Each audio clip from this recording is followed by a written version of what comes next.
Mon nom est Édith Préjean, je suis conservatrice aux expositions et chargée de projet.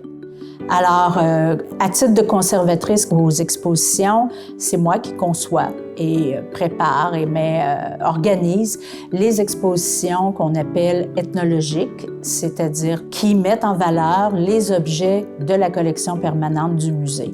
Alors, chaque exposition, on choisit des thèmes, on choisit une scénographie, des événements, on essaie de commémorer des choses par nos expositions.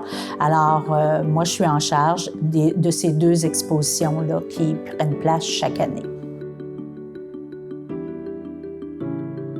En fait, l'exposition s'appelle « 60 ans d'exposition, une collection à partager ». Donc, ce que je venais de vous dire, on essaie de mettre en valeur nos 9300 quelques objets qu'on a dans notre collection permanente. Mais cette exposition-ci, elle est particulière parce que le 18 juillet 2025, on va célébrer les 60 ans de l'inauguration officielle du Musée historique de Vaudreuil dans le bâtiment ici. Au début des années 60, ici, on est dans l'ancien collège Saint-Michel, qui servait d'école de garçons et qui avait été, avec la réforme du ministère de l'Éducation des années 60 et tout ça, l'école a été fermée. Sauf que c'est un bâtiment exceptionnel et il était pour être démoli. Et grâce à des amis d'amis, que ce soit Guy Moffett, Lucien Thériault, Félix Leclerc, etc., les gens de la Société historique de l'île Perrot ont récupéré ce bâtiment-là in extremis avant qu'il soit démoli complètement et l'ont acheté, entre guillemets, pour $1 parce que la commission scolaire l'a laissé aller, à la condition que ce bâtiment-là serve de musée, c'est-à-dire qu'il continue son rôle d'éducation.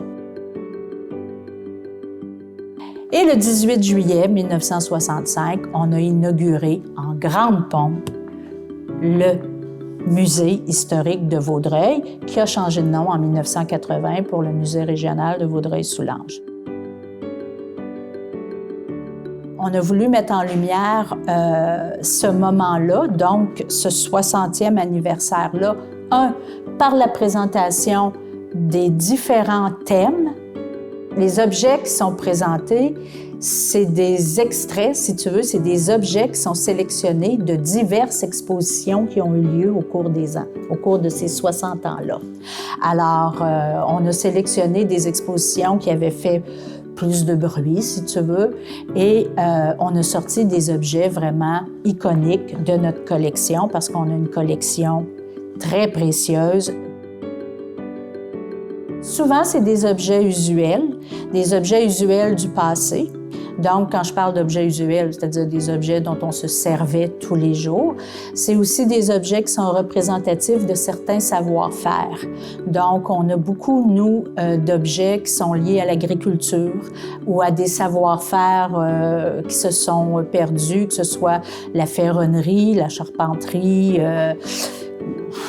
la fabrication de la laine ou toutes sortes de métiers qui sont plus ou moins disparus maintenant, et aussi des œuvres d'art, parce que le musée a une collection mixte. Elle a une collection d'objets ethnologiques et elle a une collection d'œuvres d'art.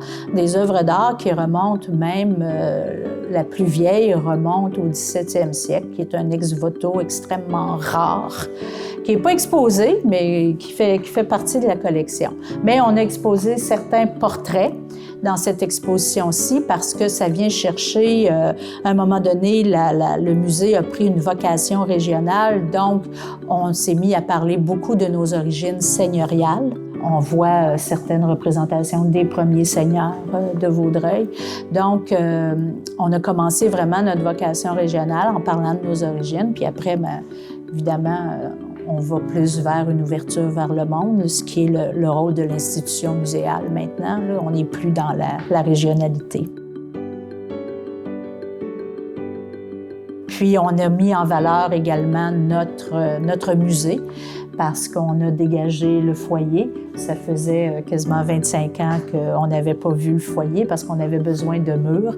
Alors, pour l'occasion, étant donné que le bâtiment est ce qu'on appelle l'objet phare, hein, c'est un objet de collection en tant que tel, fait que le musée, on expose nos objets déjà dans un objet de collection.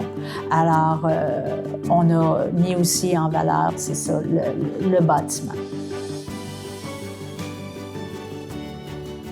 Alors, ce qu'on a voulu faire, c'est qu'on a voulu célébrer cette inauguration officielle-là en présentant une brève histoire, justement, des expositions qui ont été présentées dans le bâtiment, en lien également avec l'évolution de la muséologie.